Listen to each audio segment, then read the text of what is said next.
Meus irmãos, vamos ficar em pé e vamos ler a Bíblia Sagrada. Leiamos na carta paulina aos irmãos de Éfeso.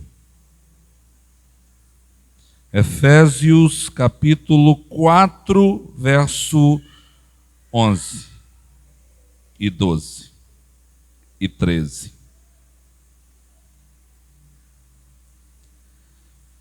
Aleluia, glória a Deus. Efésios capítulo 4, versículo 11 e 12 e 13 e 14. Amém? Vamos ler. E ele mesmo deu uns para apóstolos, e outros para profetas, e outros para evangelistas, e outros para pastores e doutores, querendo o aperfeiçoamento dos santos, para a obra do ministério, para a edificação do corpo de Cristo, até que todos cheguemos à unidade da fé e ao conhecimento do Filho de Deus, a varão perfeito, à medida da estatura completa de Cristo. 14. Para que não sejamos mais meninos inconstantes, levados em roda por todo vento de doutrina, pelo engano dos homens que, com astúcia, enganam fraudulosamente. Amém. Sentai-vos, meus irmãos. Queridos, nós estamos hoje, como já fora dito, no culto de posse, né? Culto em adoração a Deus e também em que nós estaremos dando posse a esta família de obreiros. E a palavra do Senhor nos mostra, através dos ensinamentos do apóstolo Paulo, que a igreja, ela é também um edifício, uma construção. E quem é o arquiteto ou o engenheiro deste edifício é o próprio Deus. Deus está construindo a nossa vida espiritual. É uma construção que se faz todos os dias. Quem sabe hoje você teve a oportunidade de colocar mais um tijolinho na sua construção espiritual. E às vezes acontece até mesmo o contrário.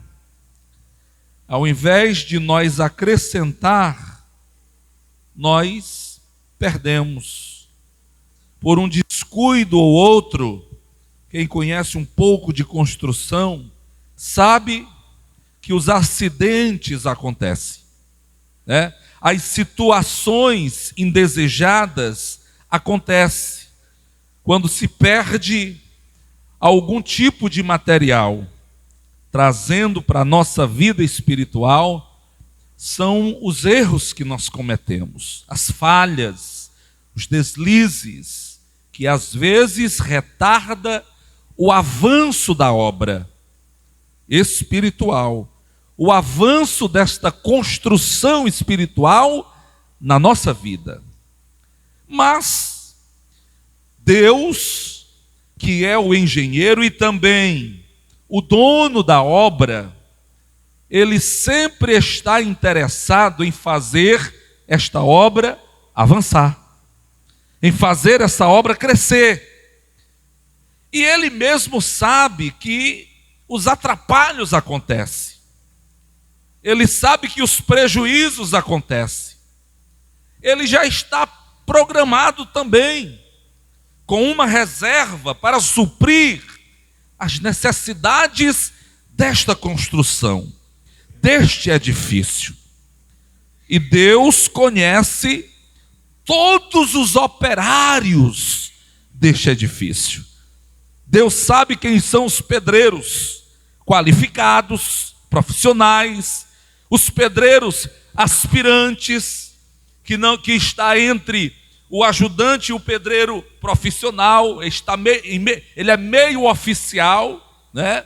Deus conhece os ajudantes, Deus conhece todos os operários.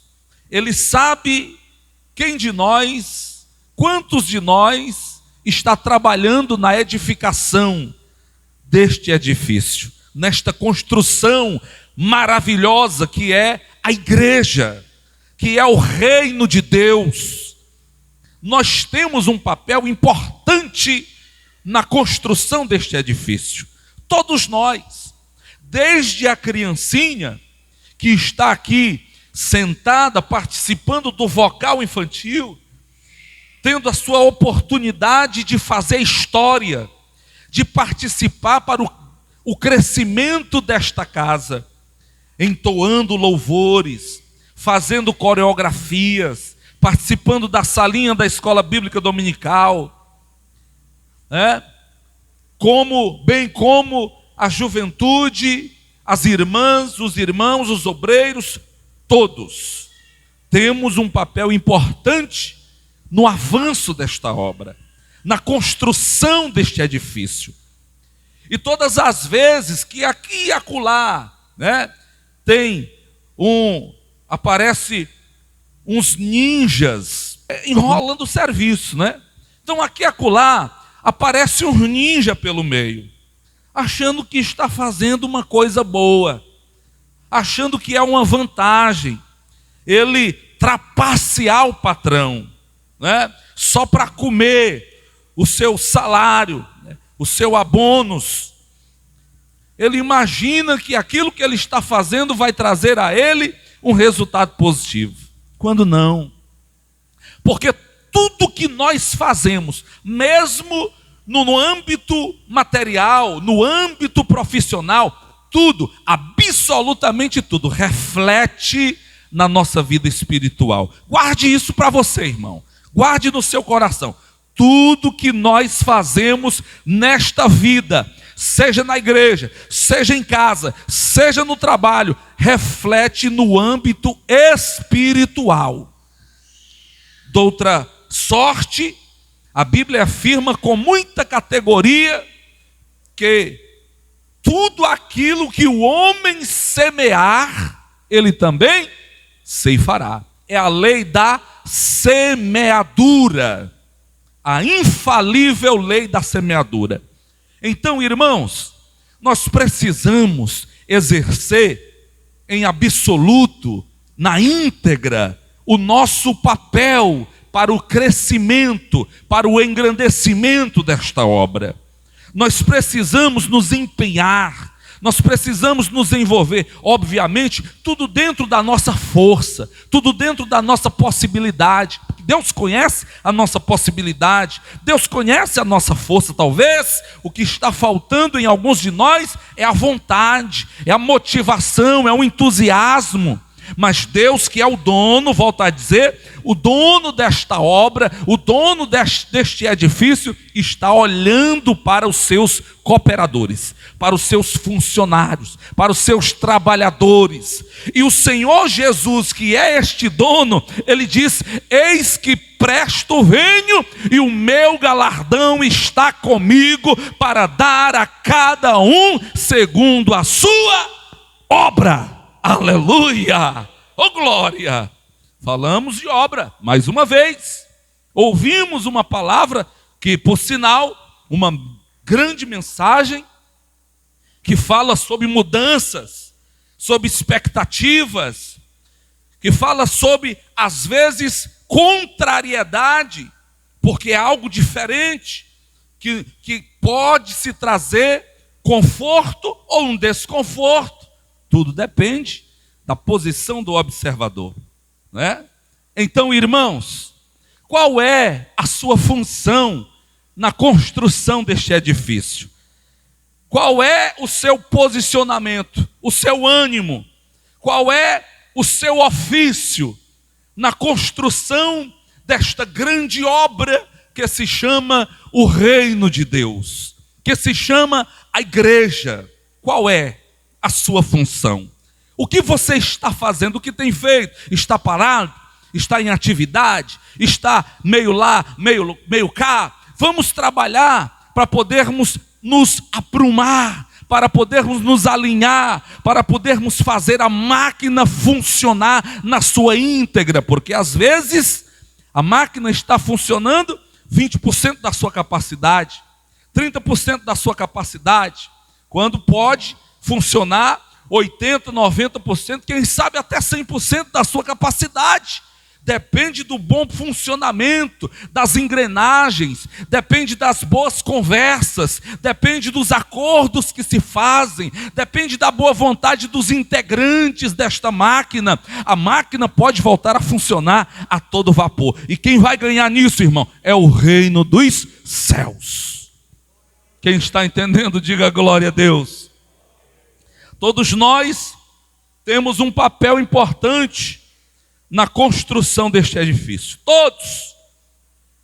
A Bíblia fala com muita categoria. O apóstolo Paulo disse assim, olha, escute isso. Ele mesmo quem? Deus, Jesus, deu uns para apóstolos. Olhe para cá. Ele mesmo deu uns para apóstolos, outros para profetas, outros para evangelistas, outros para pastores e ainda outros para doutores. Quantos ministérios dentro da igreja? 5. Quem foi que deu esses ofícios ministeriais? Deus. Jesus Cristo deu esses ministérios para a igreja. Para quê, irmãos? Que ele deu esse ministério? Porque ele quis e quer o aperfeiçoamento dos santos para a obra do ministério, para a edificação do corpo de Cristo. Aleluia. Eita glória. Bora lá, meu irmão. Vamos traduzir, vamos decodificar o que o apóstolo Paulo está dizendo. Nós somos ou participamos deste edifício, deste corpo, que é a igreja, cujo a cabeça é Cristo. Todos nós temos uma função, um papel importante. E no título desse capítulo 4, o apóstolo Paulo fala sobre a unidade da fé. Somos um corpo. Esse corpo é constituído por membros diferentes: boca, olho, nariz, mãos, pés, tudo que o corpo humano tem. Você tem um papel importante nesse corpo. Você só precisa se encontrar, ou precisa despertar o dom que há em ti. Porque às vezes você até já se encontrou, você sabe qual é a sua função. Há pessoas aqui que são mãos, que trabalham de verdade, que fazem acontecer, que fazem a máquina girar. As pessoas que aqui são pés, que fazem esta obra andar. Há pessoas que são olhos, que têm visão de reino, que têm visão de crescimento, que têm visão de unidade.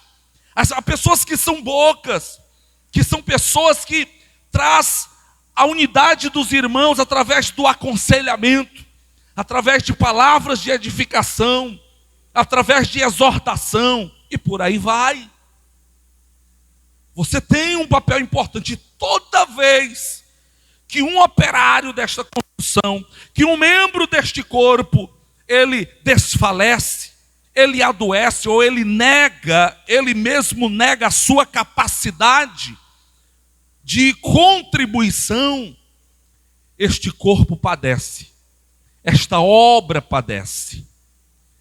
Já falei aqui por algumas vezes que a responsabilidade é pessoal. Deus chamou,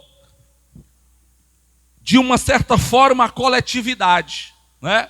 Ele reuniu a igreja, mas a responsabilidade é pessoal, é de cada um. Deus te deu uma vocação, te deu um talento, te deu um dom, te deu uma capacidade para você fazer acontecer na casa. Assim como nós que hoje fomos chamados para o altar, que fomos chamados para a ministração da palavra. Observe, irmãos, que o que o Senhor deseja é o aperfeiçoamento da igreja. Aleluia! O que o Senhor deseja é a edificação desta obra. É por isso que na igreja não se tem só profeta, né? Não se tem só profeta. E até disse o apóstolo Paulo na primeira carta aos Coríntios, que até os dons de profecia vão cessar. Oh, aleluia! Os dons de profecia vão cessar, mostrando que não é somente esta ou este dom o importante. Então Deus levantou na igreja, olha a sequência que Paulo disse: primeiramente apóstolos. Olha só, no dedo da mão, apóstolo. O que é um apóstolo? É alguém positivo. Está aqui. Deus levantou apóstolos, pessoas positivas que apontam o caminho para o céu, que mostra a direção ao reino de Deus. E Jesus, naquela época, e nós, assembleianos, acreditamos que este ofício, que é este chamado para apóstolo, aconteceu apenas naquela época, que foram 12, vindo depois da queda de Judas, Matias, que o substituiu, e mais na frente ainda, o apóstolo Paulo, como ele mesmo disse, que tendo sido como um abortivo, ou seja, nasceu fora de tempo, mas foi o último dos apóstolos, o último. Então Deus levantou apóstolos para mostrar o caminho do povo, ou ao povo, em direção ao céu. Depois ele fala sobre profeta. Olha aqui no dedo da mão. Profeta, um indicador. Primeiro apóstolo, depois profeta. O profeta, ele aponta, ele mostra o erro, ele fala a vontade de Deus. E olha que os profetas do Antigo Testamento foram mortos. Um encerrado no meio, outros decepados a cabeça. Foram mortos, dizimados. E hoje, esse suposto ministério profético, né? Os tais profetas não querem passar por nenhum tipo de provação e só querem viver, né, nas melhores igrejas, pregar nas melhores igrejas, estar nos melhores hotéis, enfim, algo totalmente diferente da realidade que se eram os profetas do passado. Mas o profeta, ele também aponta o caminho, ele mostra o caminho, mas também denuncia o erro, denuncia o pecado. Profeta. Mas ainda Paulo disse que Deus também levantou outros para ser o quê? Evangelista. Está aqui, ó. Evangelista, que é no dedo da mão o dedo maior, né? E a Bíblia, parece-me que se a gente puder fazer aqui uma seleção de qual seria o dom mais excelente ou importante, a gente poderia até dizer que é o dom de ganhar almas, né? O evangelista. O que é que o evangelista faz? Ganhar almas. A Bíblia diz que aquele que ganha alma, sábio é. Quão formosos são os pés daqueles que anunciam a boa nova, coisas boas, aleluia. Então cada um deve ter uma função, que a nossa função deva ser de anunciar coisas boas. Mas o Senhor ainda falou de um quarto ministério, que é o ministério de pastor. Olha aqui no dedo da mão, o ministério de pastor é o dedo anelar, porque o ministério pastoral é um casamento que se faz, um casamento do pastor com a igreja, porque o pastor representa o noivo. Jesus olha para Pedro e faz uma pergunta que ecoou e ecoará durante o tempo da humanidade. Pedro, tu me amas? E ele disse, amo, Senhor, pois apacenta os meus cordeiros. Novos convertidos, né? Pedro, tu me amas? Eu amo, Senhor. Apacenta as minhas ovelhas. E depois faz a mesma pergunta. Tu me ama? Amo. Apacenta as minhas ovelhas. Então, o ministério pastoral é um ministério fundamentado no amor. O pastor precisa amar as ovelhas. Precisa amar o rebanho que nem dele é de Jesus. É por isso, irmão, que eu, como pastor, pela infinita misericórdia de Deus, né? Eu sou limitado, sou falho, sou pecador, mas Deus me fez um pastor. E eu, como pastor, jamais eu irei ou quererei desprezar uma ovelha, lançar fora alguém que quer vir para a igreja, mesmo sendo uma pessoa difícil, uma pessoa trabalhosa. Ora, pois, veja, se o próprio Jesus, que era um homem perfeito, enquanto humano, que era um homem sábio, que era um homem cheio de amor, que era um homem sem defeito, ele disse, aqueles que vêm a mim, de maneira nenhuma eu os lançarei fora. Ora, ele que é perfeito não lançou ninguém fora, porque eu vou lançar, não é? Que eu sou imperfeito, que eu erro também, que eu peco também, porque eu não vou perdoar. Vocês já perceberam, irmãos? Pastor Edmilson, todos os pastores são diferentes uns dos outros. Às vezes alguém pode ser um pouco semelhante, mas todos têm, né, uma característica única. É como a sua impressão digital. Pode nascer irmãos gêmeos siameses, dos pés à cabeça idêntico, milimetricamente falando, mas a sua impressão digital é diferente, viu? Então, pode até ter um pastor semelhante, mas eu tenho uma característica própria. E a minha vida ministerial, irmãos, é baseada no amor, é fundamentada nesse sentimento pela qual Jesus perguntou Pedro por 3 vezes se ele o amava, e respondendo firmemente que sim, então Jesus disse, pois ame a minha igreja, aleluia. Em outras palavras dizendo, né? Eu não compro briga com ninguém, né? O que eu procuro é a paz. O que eu procuro é tratar as pessoas. O que eu procuro é vê-las bem, é acertar o caminho da salvação, para que vocês andem no conhecimento da vida eterna do Filho de Deus, que é Jesus Cristo, nosso Senhor.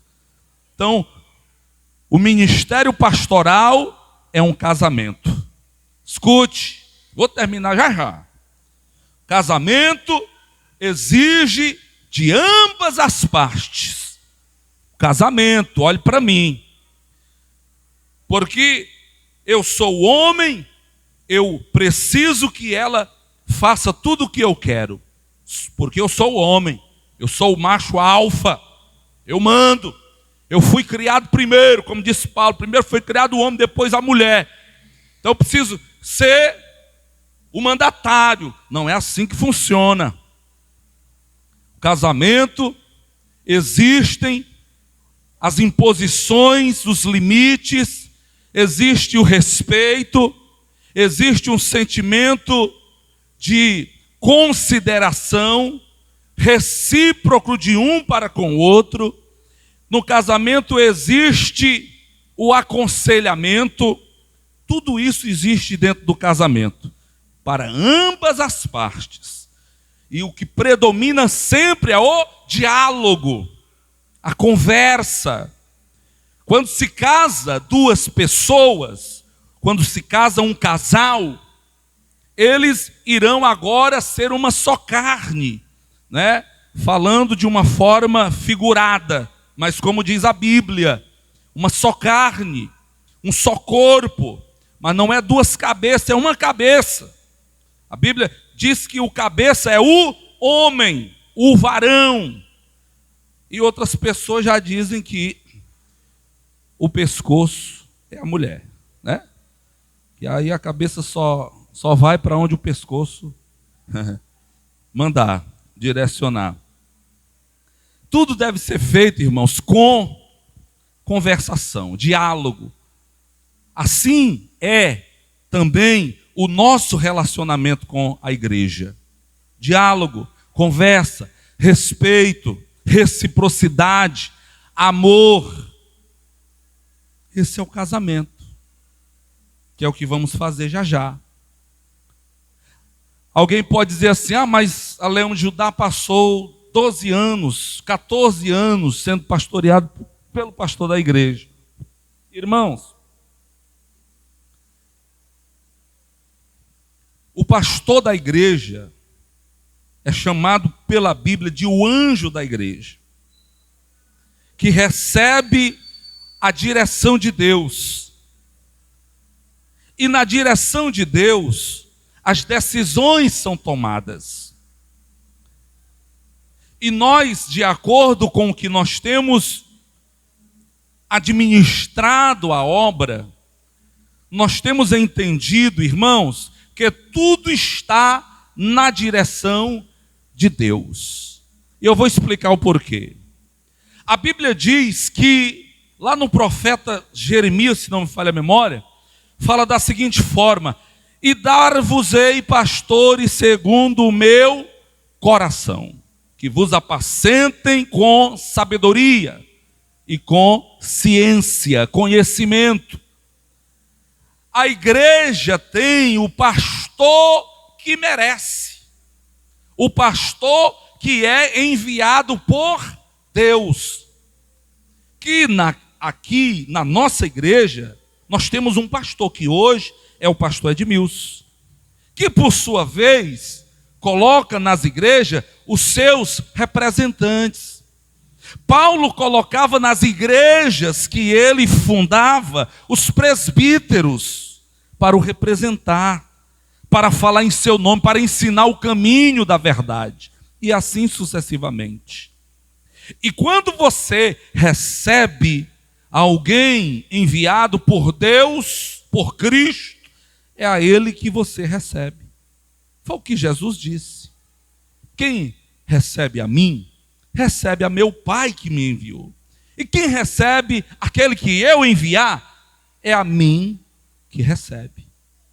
Hoje nós estaremos colocando aqui mais um representante do pastor Edmilson, mais um representante de Jesus Cristo, para que, igreja, Leão de Judá, vocês respeitem, vocês recebam a instrução, a orientação, e não importa se vocês viram nascer para Cristo, isso é apenas um detalhe que não vai fazer nenhuma diferença na autoridade que Deus coloca sobre ele para ser pastor da Leão de Judá. Quem está me entendendo, diga amém. Agora, se no seu coração houver algum tipo de orgulho besta, aí eu digo como o apóstolo Paulo falou aos irmãos de Roma: não é boa a vossa jactância, não é bom o vosso orgulho, viu? Queira estar, irmãos, no caminho da obediência.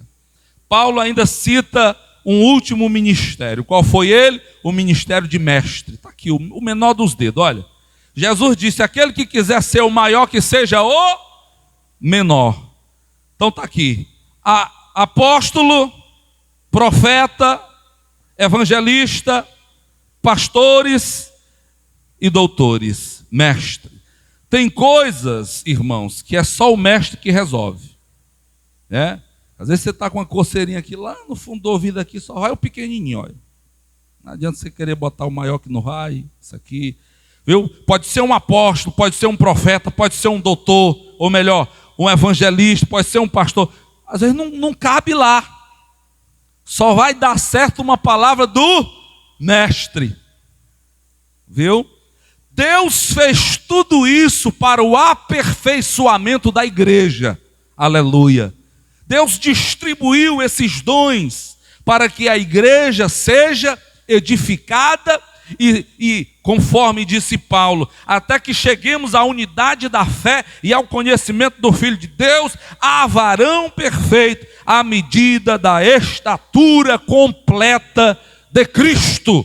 Aleluia. Glória a Deus. Glória a Deus. Irmãos, vou terminar. Eu até perguntei aqui ao pastor Ronaldo quantas congregações ou quais congregações ele dirigiu. Ele falou todas. Faltou só uma, né? A Mucunã, a Estrela da Manhã. Pelo jeito vai chegar lá. Chegou na Leão Judá. Então, irmãos, olhe, vocês o conhecem. E pelo que eu já vi, apesar de novo, mas é um homem experimentado nos trabalhos. Foi o que disse o profeta Isaías. Talvez também até um homem de dores. Está doendo, negão? As dores que só os pastores sentem. Oh, aleluia. Viu? Experimentado nos trabalhos. Irmãos, escutai. Nós ouvimos aqui uma palavra profética. Essa palavra ministrada pelo David foi uma palavra profética. A Bíblia diz que se não houver profecia, o povo se corrompe. Aqui, uma palavra profética. Pessoas que abandonam o seu habitat natural. Pessoas que abandonam a sua zona de conforto. Eu vim a mais de 1.300 quilômetros para cá, Fortaleza. A Sailândia para cá dá mais de 1.300 quilômetros. Eu tenho casa lá, amigos, uma vida construída lá e vim para cá. Deixei meu habitat natural, o conforto da minha casa. Ele aqui está deixando ou sacrificando a sua vida particular e até familiar, porque em algum momento que poderia estar em uma diversão, né, passando um feriado em algum lugar com a família, ele está preocupado com a igreja, com o corpo de Cristo. Nós crucificamos ou sacrificamos alguma coisa da nossa vida para servir a noiva de Cristo. E é por isso que o apóstolo Pedro disse que aos presbíteros nós devemos dar duplicada honra. Aos pastores, que devem ser honrados com duplicada honra, não é? Porque são pessoas que se abstiveram da sua vida particular para viver a vida da igreja. Está aqui, fica de pé, meu filho, e a irmã também. Está aqui o casal que hoje Deus está colocando aqui sobre vocês.